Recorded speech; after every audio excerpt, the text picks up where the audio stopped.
This is Steve Adubato. Welcome to Lessons in Leadership. I'm here with my colleague, Mary Gamba. How you doing, Mary? I'm doing great today. How are you? Doing great. We're here at East Main Media Studios. And Brian, everything good? Everything is great. Terrific. In just a couple of seconds, we're going to be talking to our good friend, Michelle Sekerka, who's the president and chief executive officer of the New Jersey Business and Industry Association, a leader who also teaches others and promotes leadership with women in particular. A recent seminar that we did down there, a recent conference, but leadership across the board in the business community.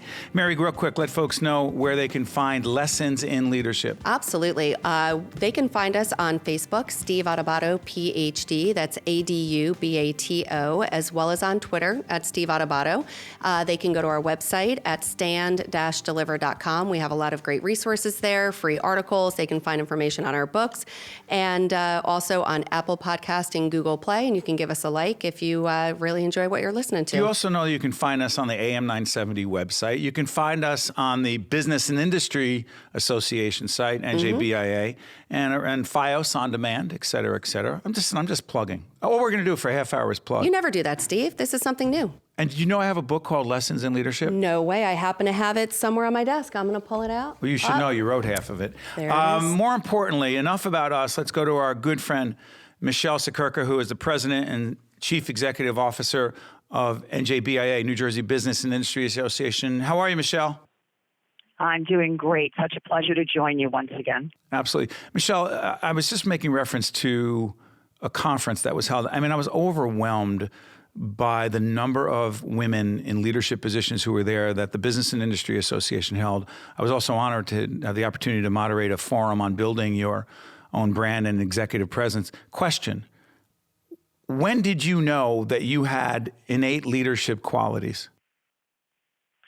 Wow, what a great question. I'd have to say that it comes with maturity, and what I mean by that is just some years of experience.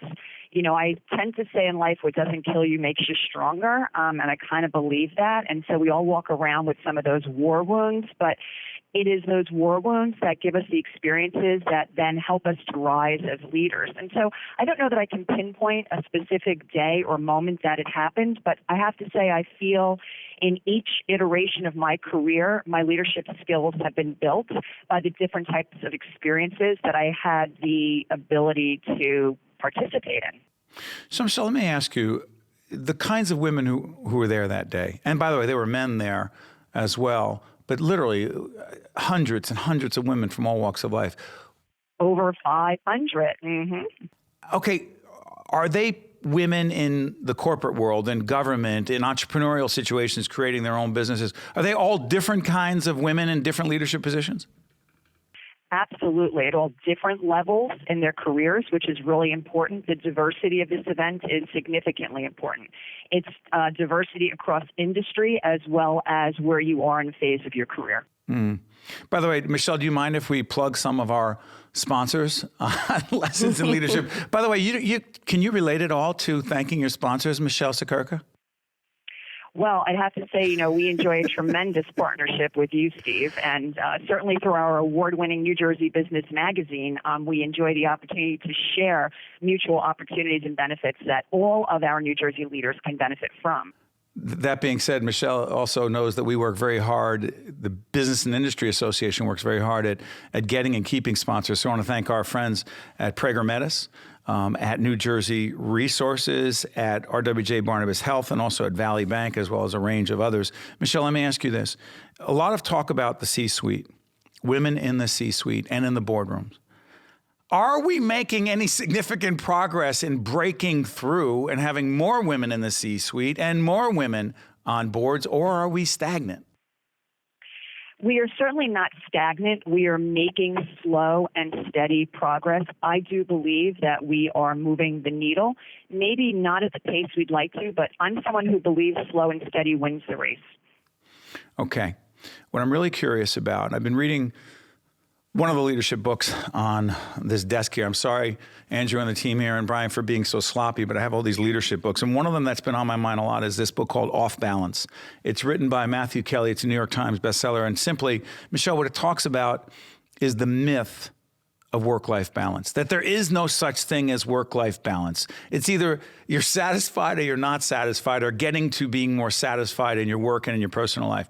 Question for you, who's always had a seemingly to me, I've known you for many years, a significant professional career.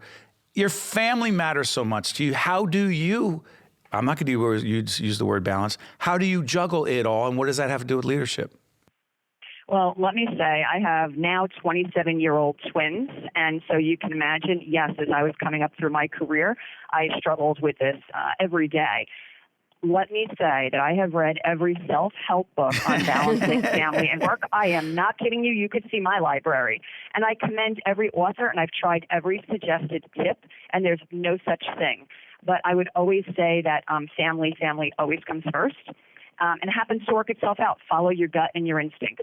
You know on a given point in time where you are in your trajectory, and it could be even just how your week is going, how your month is going, or the bigger part of your career.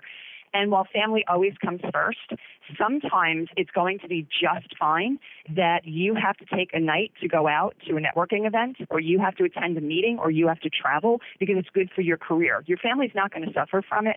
And particularly if your children understand, that you are out there trying to do good for the greater community, they're going to appreciate the fact that you are out there being a part of society and helping society move forward.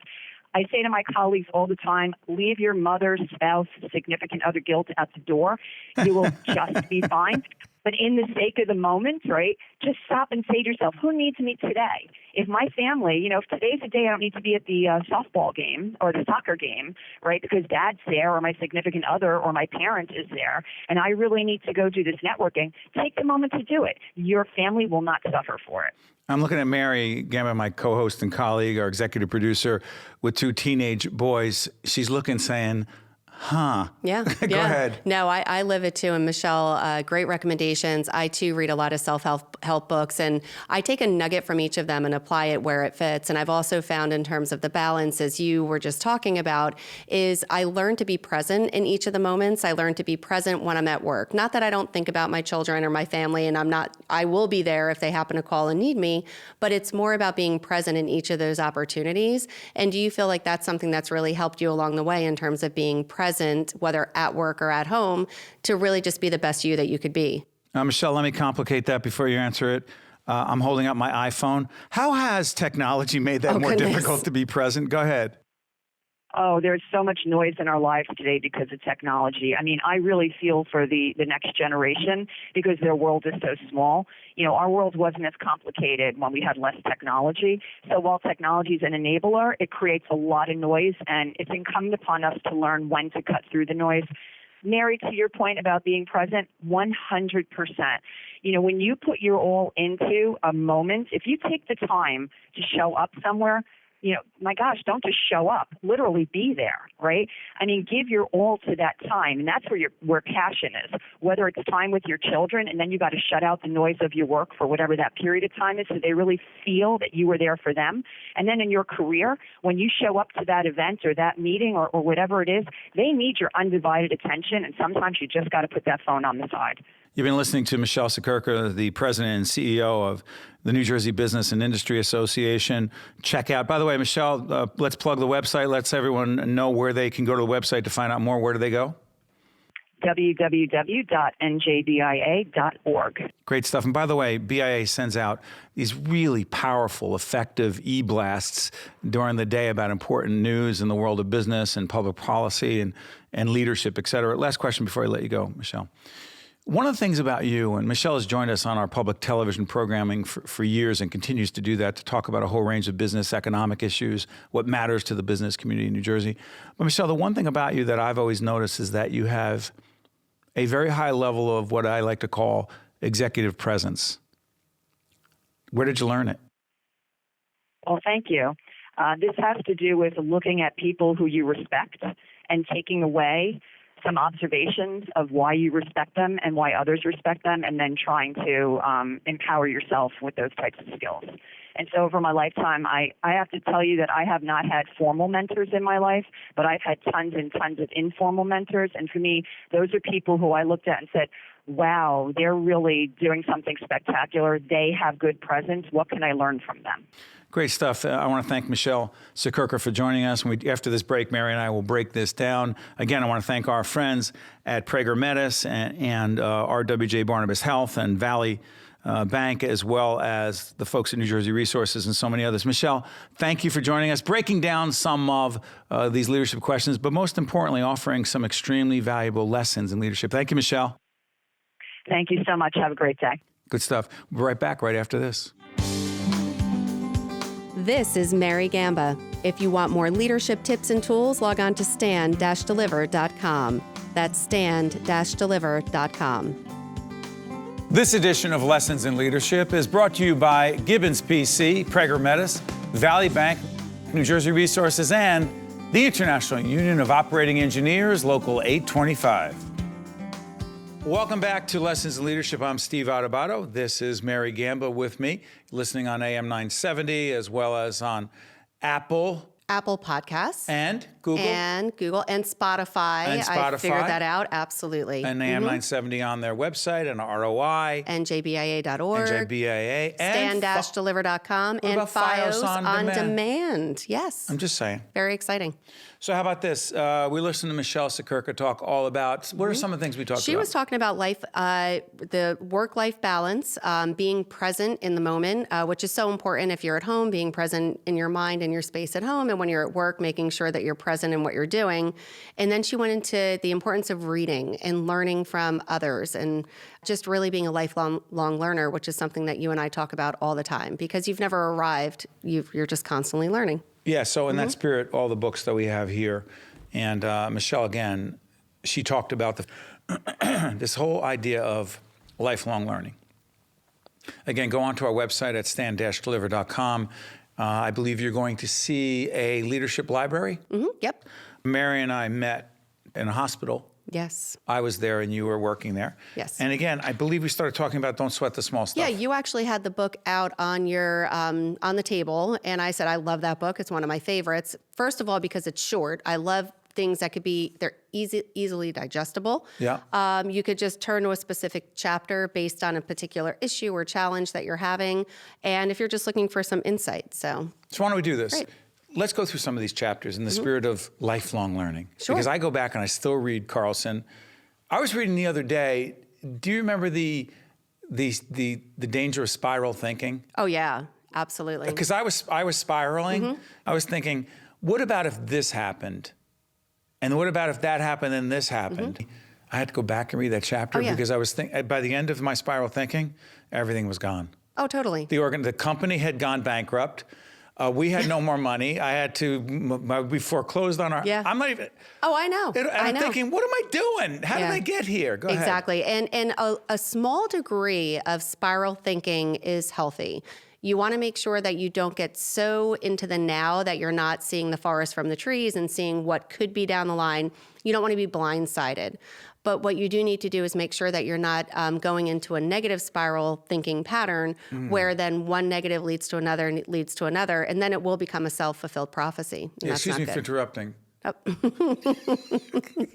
Steve and I were just talking about how, one of the chapters, What's chapter of course, 29? Well, I Chapter was looking. 29 is become a better listener. What were you thinking? I was looking at chapter 7, don't interrupt others or finish their sentences. So I'm sorry, what were we chapter saying? 7, exactly. So I had said to Steve, I had said to you, Steve, I had said that if you say to someone that, sorry for interrupting, you wouldn't have to say it if you weren't interrupting. I'm not buying it. Okay. Okay, I'm gonna deal with this with you because this is an important leadership issue. It's an important communication and life issue. Sure. I'm saying, it's so interesting. You say you shouldn't interrupt. And my problem with that argument is this.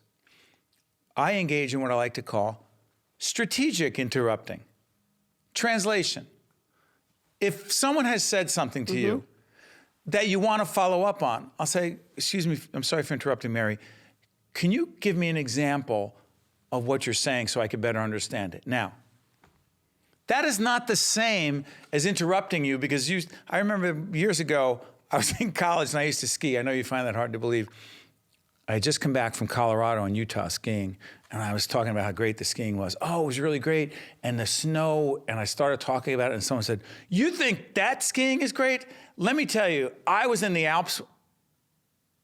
That's one-upsmanship. So that's a little bit different than interrupting. But I'm sorry, you finished because I don't want to interrupt you. Yeah. That is different, Mary. Both of those examples are interruptions. Right. I'm saying strategic interrupting is wanting to know more, is looking to clarify, is questioning something you just said so that I can connect with you. Interrupting is okay if your intentions are to move the conversation forward and you're not buying it. No, I agree in certain cases. That's all. And I wasn't even accusing you of being the one that was interrupting. I was just referring to one of the chapters. No, it's not at all. You said I interrupted. No, I didn't. You think we've been working together too many years? I said, when you had the idea to go through this book, I said, this is going to be fun. All right, pick But one, go. All right. Understand separate realities. It could not be more perfect than right now. No. Go ahead. I love that. And we've talked about it on the show. So I actually may just move on to another one because we have talked about that Go ahead. before. Separate realities. It's just really, it's almost agreeing to disagree and understanding that somebody may see something from a different perspective. And the best example I can use is this. And we will not belabor this whole separate reality thing. Again, we've joked on other editions of, Lessons in Leadership, that one of our guests talked about Little House on the Prairie. Yes. And you said you liked it. And you grew up in a house, we talked about this a million times, a nice house where people said nice things to each other, like Little House on the Prairie. Sure. That was not my reality. My reality was very different. Therefore, the way we see the world is somewhat predicated on our realities. Right, but the way that I see your world is based on not only my own perception, and that's what understanding someone else's separate realities. In other words, I can't judge you because of the way that you act, just because of the way that you were brought up. So I need to be empathetic to that and understand where that communicator is coming from. Does that make sense? Yeah, I do agree with that. But there, I always wonder if there's, as a leader, as a person in a leadership position, are there any objective realities that are not debatable? Ooh, that's a They're good not question. separate. It's like, this is the standard, this is what's expected, and don't be telling me you have a separate reality. That's a great question. I think in that situation, when you're setting the bar and standards, no, there are no separate realities. I think that comes more into if you're really just talking about maybe someone's delivery, someone's tone. Yes. That's where But that not comes standards. in. How about this one? You ready? I'm ready. I got one of my favorite books. Let's do. Okay. Praise and blame are all the same. Do you even remember that chapter? To say that I remember the exact points of that chapter, no. You remember but the theme? Of course, What was yeah. it?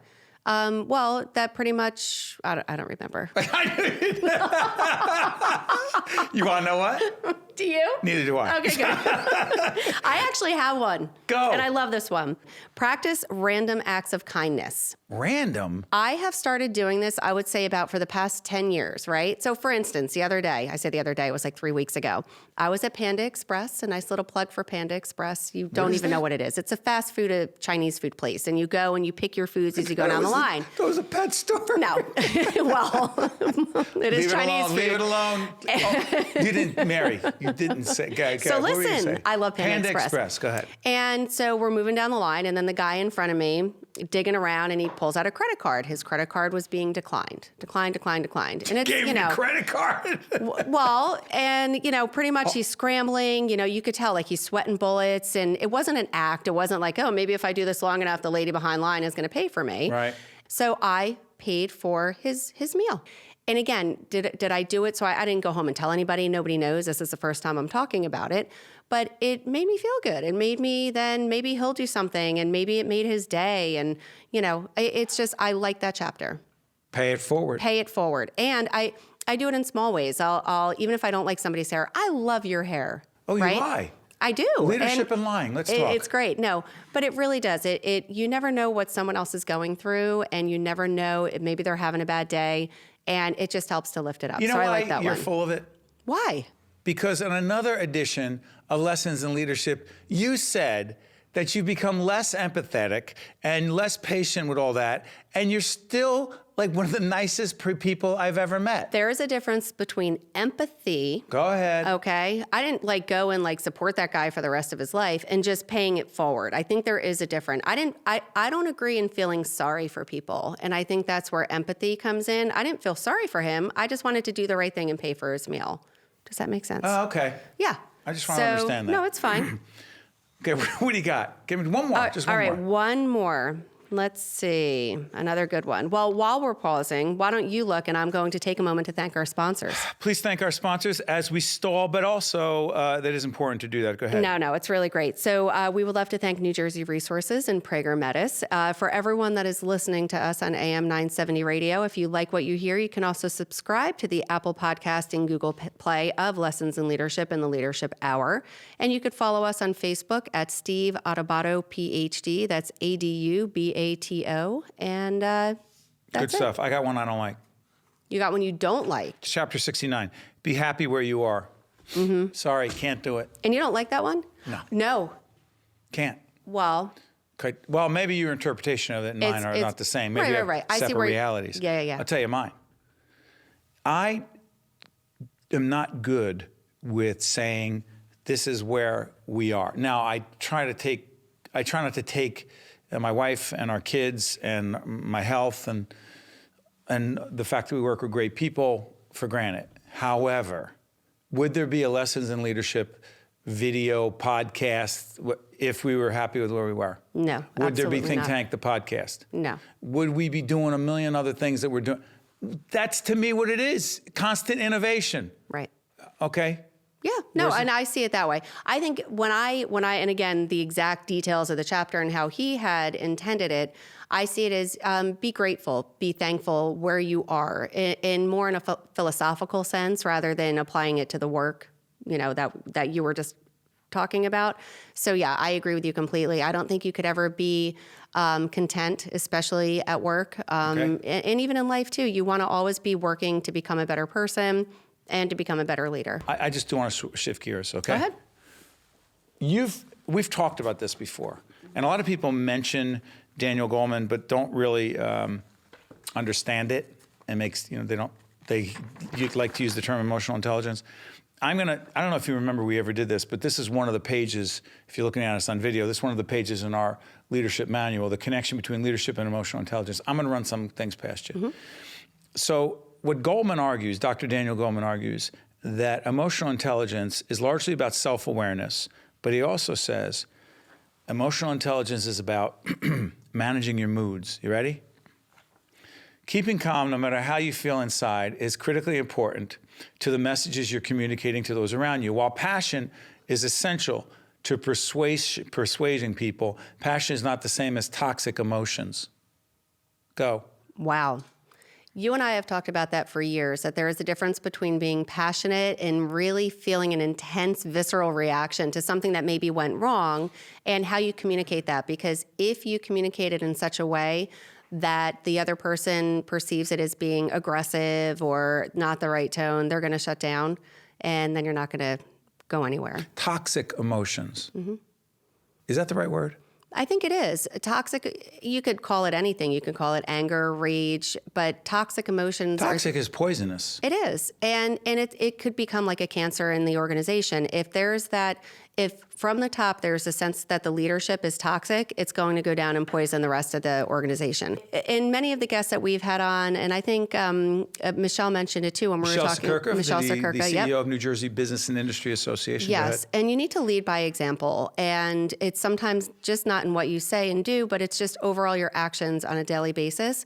And if you are leading and the example that you're setting is one of a toxic emotion, then the people that work for you are going to believe that that's the standard and that's what's expected of them. Okay, so go back to another question about emotional intelligence, which I find fascinating. The only reason I keep talking about this is because I know you understand it. Do you think the people who go back to self-awareness, right? Mm-hmm. Someone who's argumentative, defensive, refusing to accept the feedback that is required to be the coach and leader you need to be, do you think he or she knows it, A, B, even cares to know? I would say yes. And no, I think that yes, the person is aware, and that's just, they believe that they're right. And one of the chapters, as I was thumbing through, is, you know, you don't always have to be right, and that's okay. And do they want to know? Like, I don't think they do in those situations. One thing that we haven't actually talked about, and it's interesting to flip it, we've also given feedback to certain people on our team over the years, and they sit there and they nod and they accept it. And yeah, like, okay, I'm going to work on that. And 3 months later, they're still doing the same. Weren't we just talking about this? Yeah. So how the heck do you know that message sent is equals message received? It's one extreme to the other. And I think that's why we're able to do what we do on a daily basis. And we've been able to do it for so many years because there is no one right way. There's no cookie cutter. All right, I just, handled this situation with, employee A, and now I'm going to go work with Bob and it's going to work the same way. You need to adapt your leadership style to your people. And it's challenging. It's very challenging. I'm going to complicate things for you. Mm-hmm. You just said Bob. Mm-hmm. We don't have a Bob on the team. Because we all have all women on That's the team, all I'm and saying. it'd be a weird name for a woman. Sorry. Very funny. Question. Do you believe that it's harder for a team of all one gender, right? There's me, and then there's all these very talented women on the team. Is it harder to lead in that situation for you? That's interesting. I think it is easier for a woman to lead other women because we can relate to one another better. We use similar, for the most part, whether it's conversational styles, whether it's wording, whether it's... I'm sorry, I'm about to interrupt. Should I send a signal first? Sometimes you said you think like, quote, a man. Oh, no, I do. And that's the next thing out of my mouth was just going to be that way. Exactly. So I work with a team of all women. I lead a team of all women. But growing up, and I've said this to you, that literally I've been always closer friends with guys. And it's just always been easier because I don't deal well with drama. And a lot of times, and again, I'll probably get hate mail, but there's usually sometimes more drama associated with women than men. Men are, just historically, they want to get things done, be done and move on. And then it's just blank. They don't think about it again.